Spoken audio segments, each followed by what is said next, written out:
সেহরি তো শেষ করলাম, কয়টা বাজে দেখি।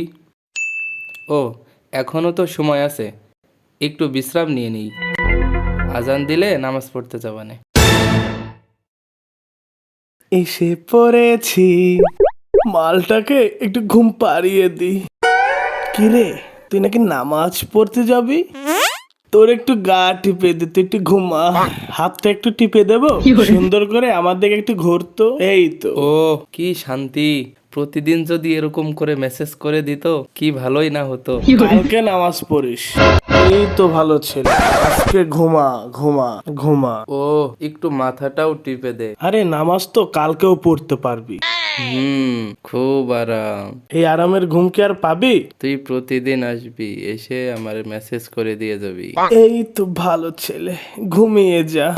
ঘুম পাড়ানো ইবলিশ শয়তান তোর বাসাতে এলো, বিনা পয়সাতে তোর হাত পা টিপে দিল। তুই যে শয়তান, আমি বুঝতে পেরেছি। তুই আমার নামাজ পড়া আটকাতে চাস, তাই না? তুই টিপতে থাক, সময় হলে আমি ঠিকই মসজিদে চলে যাব। কেমন?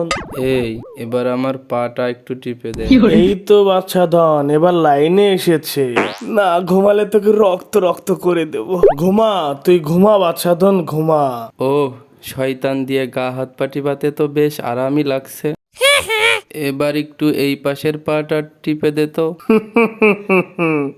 দেব, তোর সবকিছুই টিপে দেব।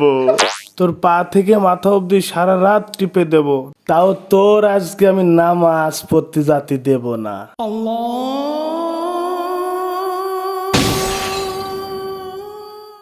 Moe, moe, moe, moe, moe, moe.